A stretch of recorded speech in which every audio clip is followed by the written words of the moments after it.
Hey, I'm Bryan Fenley with Fox Sports Radio Tennis Channel and doing volleyball for ESPN. And Dave Miller is my guest today, a longtime ESPNer, part of a lot of history at that network, and now works as a talent coach. We are going to share his story and do it in a way that supersedes just his career. We're going to learn about him being a dad, raising three kids, him being a coach, an athletic coach for his kids. We're going to get all dimensions of his life and do it in a very empathetic way here. Before we get started, don't forget to subscribe. Here is my chat with Dave. 9 Emmys in his possession, and there's one of them over his left shoulder. Dave Miller is joining me today on the Honest Nothing podcast. I'm Bryan Fenley with Fox Sports Radio, Tennis Channel, and other media outlets. And Dave, as you know, is a talent coach out there in the sports media world, has made a name for himself in that realm with his company, straighttalkfeedback.com. Encourage everybody to go check it out. He is really good at what he does, considering the history of what he has done in this business as a former executive producer and TV executive, many years at ESPN. He is also a dad as well, father of 3 kids, and we're going to share his story beyond just the work scope. And Dave, I know I've had so many of your closest colleagues on, and excited to have you on too to share your story. Well, I appreciate it, Bryan. Thank you for the kind words, and you should be my coach, my PR rep, because with all that great introduction, I really appreciate it. Hey, sign me up, man. I love to help good people, and this is an uplifting place. And so as I stare at that Emmy behind you, I think to myself, well, that's just one of 9. The one behind you, where did that one come from? That one came from Sports Center back in the early days. I think Sports Center is a love of all of ours, and you said you had many of my colleagues on, and so many people worked on that, and so many people went into those productions, and those were an awful lot of fun. Just putting together the early shows and building it up to where it is today, and a few of them came from Sports Center. What you did during those years to build up the shows and to grow them, where do you find when it comes to Sports Center that your fingerprints are most visible to what we know now in the changes that have been seen in that product? Well, I think it's like any show, you're just trying to be unique and make it new and fresh and fun. And we were just sports fans in the early days, just putting together shows the best we knew how. And we figured if we enjoyed it, that sports fans out there would. And I don't know if I really had more of an impact on Sports Center than and others. I certainly didn't. I was right there with others, but so many people were part of that. I think where I kind of made more of my mark was in the college basketball world. Some of the early days in the 80s and all, we were transitioning from site to site, and kind of the forerunner, which happened in the 90s and the 2000s, and doesn't even exist now because there's a channel for every game, so they don't have to switch from game to game to game. But in the early days, we were changing, we were bouncing from the closest game to the next closest game, and just making sure we were taking viewers to the most compelling action at the moment.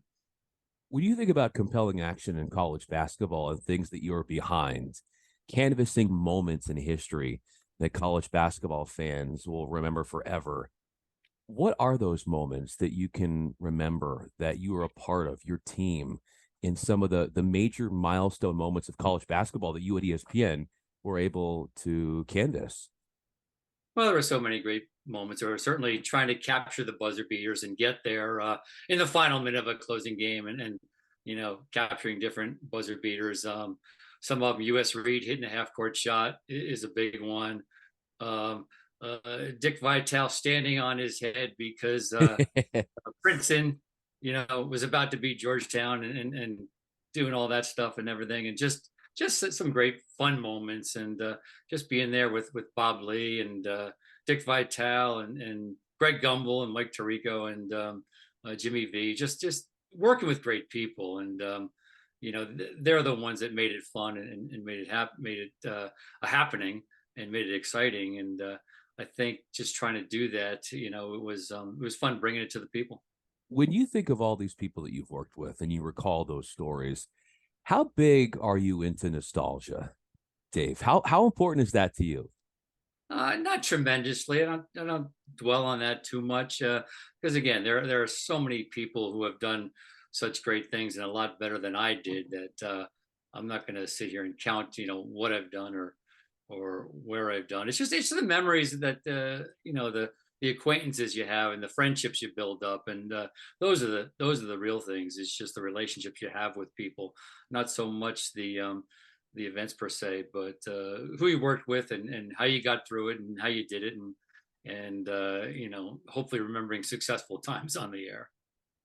How has the relationship with yourself changed from the moment you got in the door with ESPN to now, considering all the years that you accrued with ESPN and now as a talent coach, where you look at life differently, you have a different, elevated, more improved relationship with yourself than the younger side of you when it comes to looking at your outlook on your career, but also your outlook on life in general?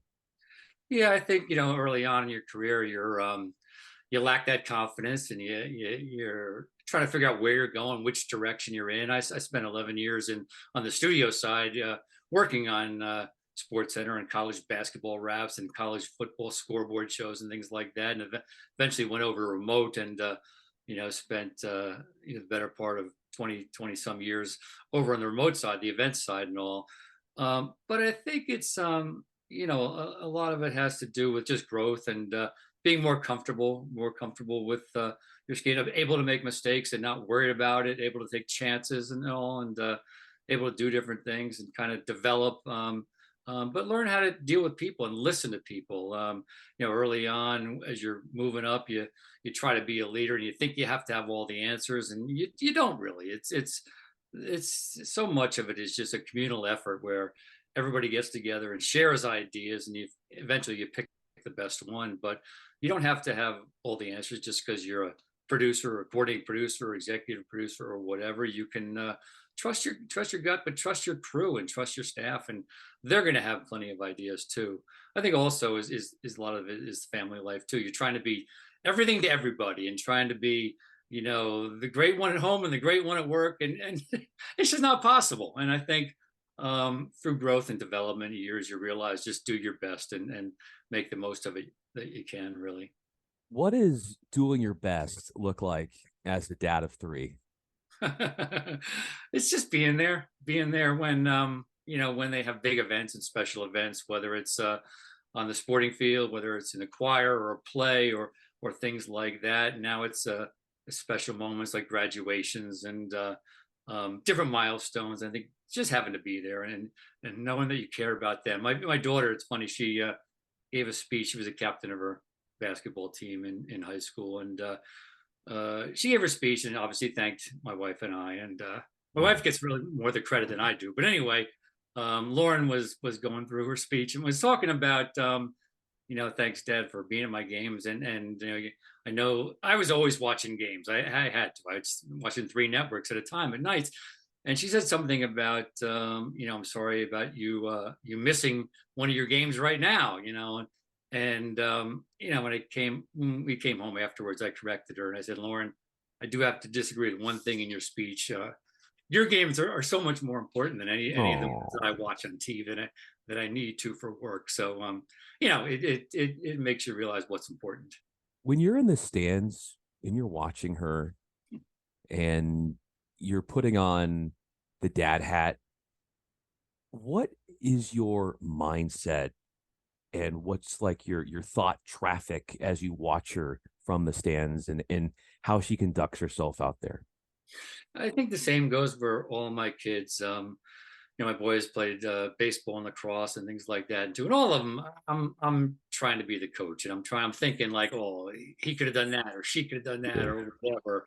And much like the viewers who sit back and think they know it all, and you know, they were all better than I was in each of these sports and all, and especially lacrosse, which I didn't know a lot about. But just watching all three of them, it's there's a huge amount of pride just seeing them excel and do things well. But I'm always thinking and trying, okay, how can we do this better? How can she do that? Or how can he do this?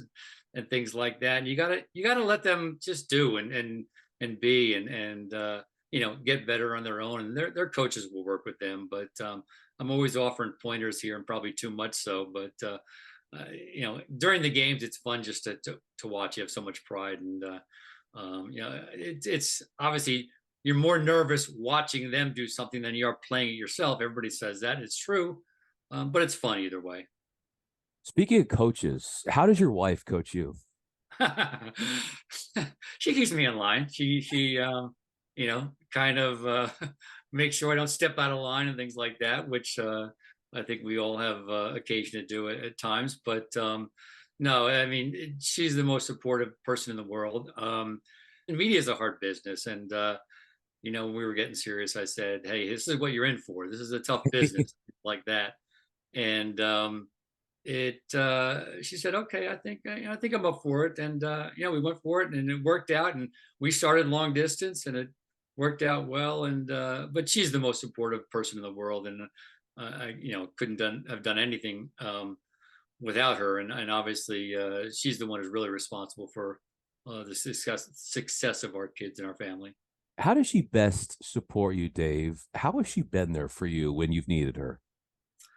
I think it's just, realizing that, my hours are crazy, and all of us in this business, you face it, and we all do. I think it's just an understanding that the hours are crazy and the hours are going to change. And, we would have, calls late in the afternoon around 4, 5, 6 o'clock. And what time are you going to be home? And I think, oh, things are going well. I'll be home in about an hour. And then something would invariably happen. We would some news would break, or something would change at one of the game sites, or something, technical problems, or a producer couldn't make it, or somebody was sick, or like I said, breaking news. So all those things um you know would change my day, and lengthen my day. And when I said I was going to be home in an hour for dinner, it ended up being 3 hours later, and the kids were ready for bed. So she was the one who kind of made it all happen here. And despite working herself as well. And without a guiding force, and someone that's strong, and you know, that strong in her abilities, it never would have been possible. Well, and that's why I bring her up. And Dave Miller's with us. I'm Bryan Fenley, because we talk about your career and your life. And there's the things that you've done. But as you just said, Dave, so much of what you have done is attributed to the support and the advocacy that she's had for you and your children. So, like, when people come on with me, it's so important, I feel like, in asking them beyond the work life, because it's the home life that contributes to the work life and makes it all possible. And to understand how those different areas of your life work together in synergy is in large part to explain how you've gone so far in this business and are doing so much. When you think about, use the word guiding light, the guiding light of which you like to assess talent, what is the mental rubric? Because here you are assessing yourself as a father, and the rubric that you're taking us through as far as how you have been in that role for all these years. But when you think about from a work perspective, when you're looking for what is it that you're seeing, the rubric, that you mental checklist, if you will, that you're going through to say, okay, this is somebody to take stock of? I think the first and foremost is passion, passion for the sport, a certain type of energy, and that's hard to quantify. You tell somebody you want to hear more passion. To some people, that means louder. Some people, that means higher, stronger, and Yeah. they get to be yelling. And that's it's hard. It's hard to find what that is, but it's really, you can hear passion in someone's voice. And I've had people where I've asked them, and they start moving a certain, they start gaining some progress in their career, and then they kind of stagnate. And I ask them, why are you doing this? And they give me all kinds of answers. They will, aren't you doing this because you love the sport? And they obviously acknowledge, and they say, yes, they are. I said, well, let me hear that. Let me hear that passion. I want to hear that passion when you're talking about, the 4-3 defense, or the 1-3-1, or the slap shot, or the cross court volley, whatever it is. let me hear the passion. I want to hear that. And I'm not hearing that passion sometimes. So I think that's the first and foremost thing. Obviously, there's a million different characteristics. Someone has to have command of the language, someone has to speak clearly, someone has to be concise. And they have to be passionate, but they also have to be great storytellers. And we're all storytellers, whether we're a production assistant or an editor or a producer, director, a talent, a researcher. Everybody's looking to tell stories, and that person has to be a good storyteller as well.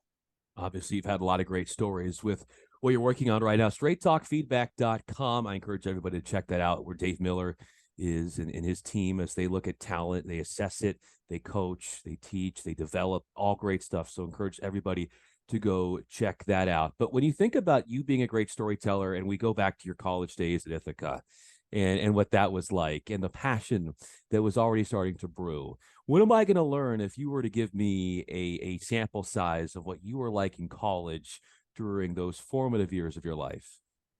Well, I think I was like anybody, a student who learned a lot. I grew up in the suburbs of New York, grew up in New Jersey, and at that point, we all wanted to be Marv Albert, and so I went off to college and was trying to be the next great sportscaster, and got to college, and there were 25 other people who wanted to do the same thing, and there was a lot of competition there, but it was friendly competition. We were all trying to do the same thing. But I realized fairly quickly, and I learned fairly quickly that I wasn't going to be that great at that. And after a couple of years in, I got some opportunities to produce shows and oversee some things. And I kind of that's where I kind of hit my mark and realized, hey, maybe this is for me. This is a better avenue for me. And so after a couple of years, I kind of gave up on that dream of being the next Marv Albert and the next great sportscaster, but learned about production and learned about all kinds of things, editing, directing, and producing, and producing features and putting together stories. And like I said before, telling stories. And that's kind of what I got out of college and learned from all the people I was rubbing shoulders for. And there are so many in the industry now, many of you whom you have had on as guests before this. So ended up working with a lot of great people there. So many people have taken great chances on you. So many people who you've worked with. Yeah, as you said, gratefully have been on with me here. Those people that went to bat for you, how much do you feel like that has played into the trajectory of your career? The idea of people believing in you right out of college and the difference that that has made in your life. It's a huge amount. I mean, it's the opportunities. We're not going to get anywhere without opportunities, and that's so hard. That was the great thing about Ithaca College, is that we were able to get into the control rooms, a week and a month after starting school. And then I was very, very fortunate that when I was getting out of school, ESPN was forming and had been around for not quite a year. So again, there were opportunities, and I think it's much more difficult to well, there are more positions at ESPN. It might be a little bit easier to get in. There's probably more competition now, and it's certainly it's once you get in, it's harder now than when I was there to get those opportunities, because there's so many more people. There was about a dozen PAs at that point. Now there's probably hundreds, and they all come equipped with great ideas. So um, we got a lot of opportunities because there were only so many of us there that they needed all of us to do stuff, and with that came opportunities. Now it's hard. Now it's harder to make your own opportunities. So yeah, I'm forever grateful for the opportunities I got. I think it goes without saying that we're nowhere without those chances and those opportunities and people taking their chances on us. A lot of people would say that about you, and that he or she would not be anywhere or where they would be now without you. And what does that say about you when you hear that, especially what you're doing now? Obviously, that's a big part of it in straighttalkfeedback.com, but this goes beyond that. And in years prior, when you were there for people, when people tell you, Dave, that you were an aspect of their life that was life changing, how do you sort of interpret that? How do you let that process within you? Well, Again, Brian, you're too kind. I'm not sure I changed anybody's lives, but I did understand that I was given opportunities, and it's time for me to give other people opportunities, and to do that, and to kind of give them the reins, and do that. And I wasn't always very good at that. I certainly made some mistakes in my early years of management, where I had to step back from producing, and let other people do it. It's not always easy to just give up the reins, but I think you learn and you evolve, and you realize that they've got to experience it for themselves, and they've got to make that effort, and they got to be given the opportunity to make mistakes, because they'll learn from those mistakes. So I think it's just that. It's just a realizing that you had your chance, and you had some great opportunities, and people gave that to you. You have to do the same for others. Well, as we wrap up this conversation, Dave, it is unmistakable the impact that you've had on this business and the opportunities that you have given to others, clearly seen in what you're working on right now. The opportunity to have you on with me was special because we got to learn more than just the worker of Dave Miller and that side of things, the dad and the raising of the kids and all of that, which is really cool because I think it all plays into one as to what has made you who you are. Dave Miller, talent, former executive producer, talent coach, developer, you name it, and former TV executive, now with straighttalkfeedback.com, where you are looking at talent, assessing talent, coaching talent, and helping others get to that next step. I'm Bryan Fenley with different outlets, media wise. Thanks so much, Dave, for doing this, man, and going deep into your life and taking us to places that probably not a whole lot of people know a lot about. Well, I appreciate it, Brian. The pleasure's been all mine. And again, what you do is a great service, and I look forward to seeing many more of these with some more of my colleagues.